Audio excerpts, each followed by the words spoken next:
guys, welcome back to the biggest agricultural platform in Namibia known as Duna Wengombe, which means heaven of cattle. My name, of course, Mitchell Mutumba Simata, coming to you live from Windhoek, Namibia, in my basement. So let's get into this video. This is officially the first video of the 15th of September. So, today I'd love to touch on farming as a business. The information is from the New Era. What led me to do this research was a conversation that I had with a friend of mine who were busy talking about the red line and the removal of the red line. And he kept on mentioning, Mitchell, what if I don't want to farm for commercial use, for commercial reasons? What if I don't want to farm for money making? I want to do it traditionally. And then I sat down and said, whether you do it commercially or not commercially or traditionally, you're doing it because you want to make money from this. So let's get into this information. As you guys know, I'm never writing solo. I got my trusted notebook here with me with my not so flattering handwriting. Let's get into the information. Is a business. As I said, the information or source form, the Namibian daily newspaper called The New Era. Farming has for long been perceived as a tradition or a way of life. In some societies, on the one hand, such a perception still has an inherent business aspect to it because there is a practice of exchange of goods and services in the form of bartering, where no actual monetary value or a profit is attached to goods, but a transaction to serve the intermediate needs or sustain the livelihood of a farmer. For example, a goat can be exchanged for a bag of maize meal. In orthodox business transactions, goods and services are exchanged for monetary, and a gain in the form of a profit is expected.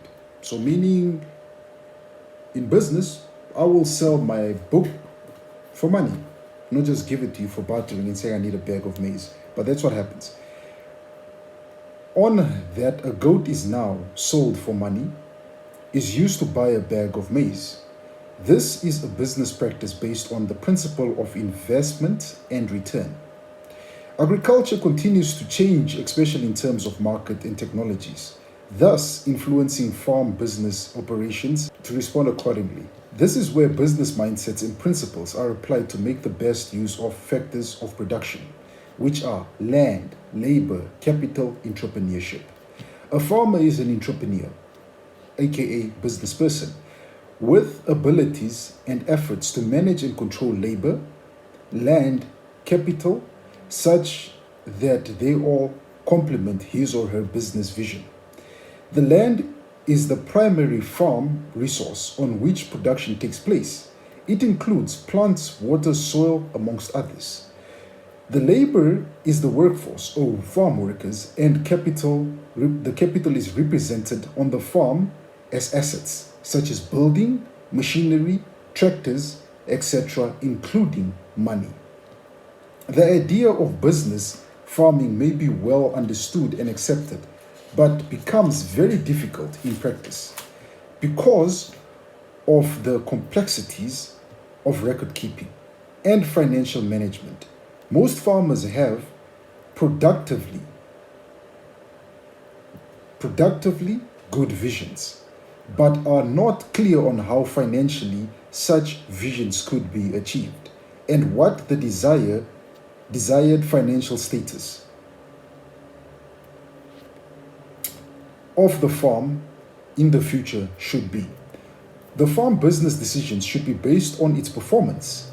This is where farm produce are recorded, e.g., keeping records on your calves, amount of calves born, amount of eggs born, amount of chickens, and amount of goats, and how many crops you've planted, and financial records, i.e.g., income and expenses, meaning recording everything you've bought on your farm, whether it's a new tractor, tires, new planters, seeds, pesticides, manure, and so forth. You record this.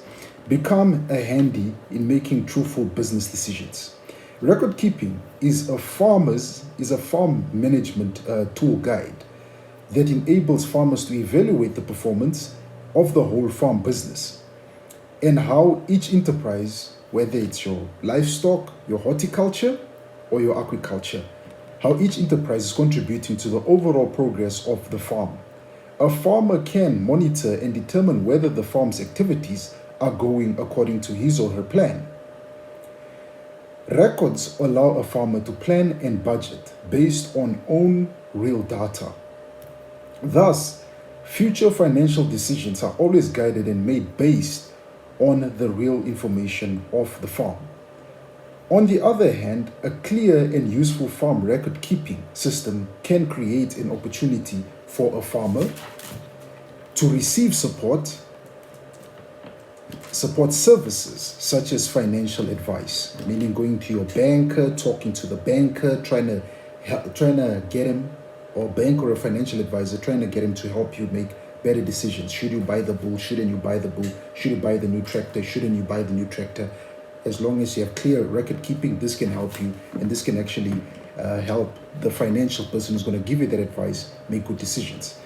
Farming is a business because farmers invest in the land, labor, and capital, and market their products in monetary value, money, and expect an optimal income.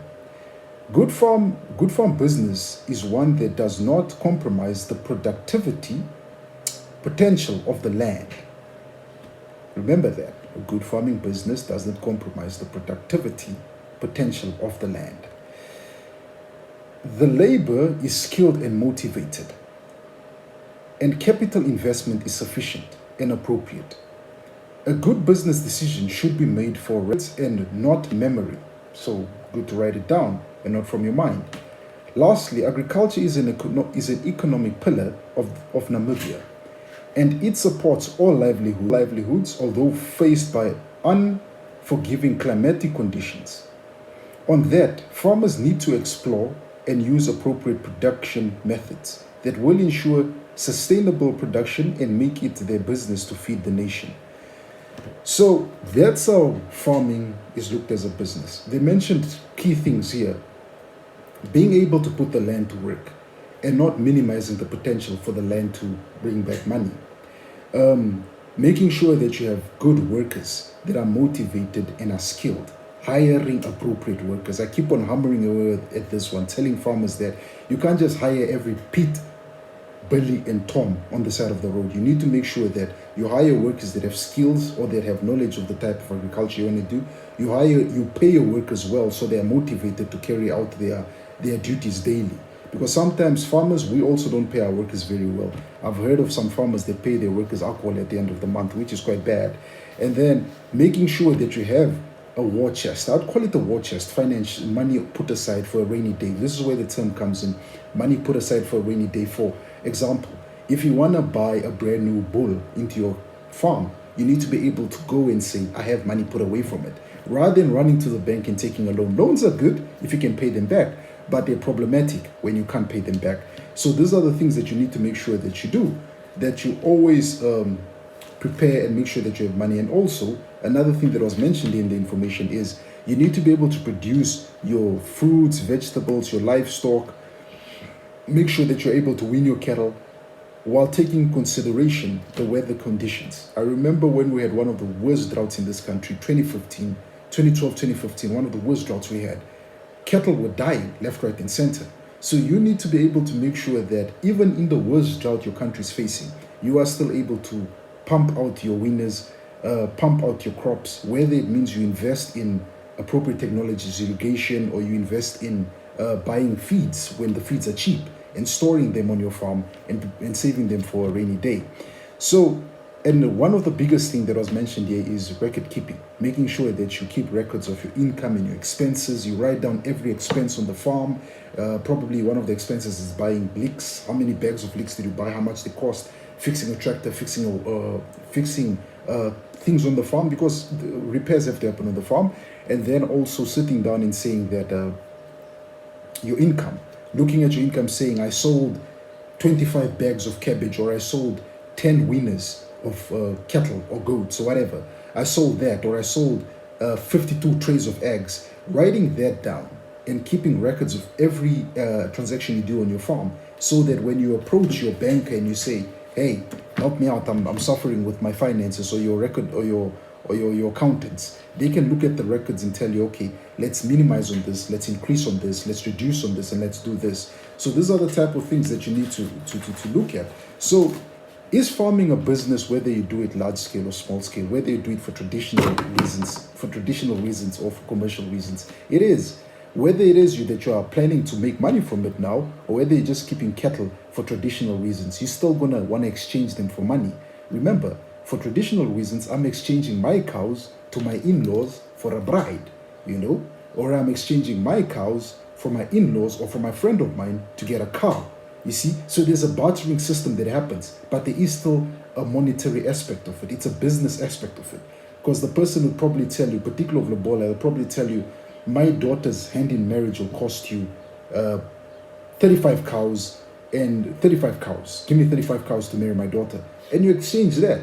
And you're probably and when you want to farm, maybe let's say in the village, that person's gonna tell you, in order for me to give you this piece of land, you need to give me 5 heifers.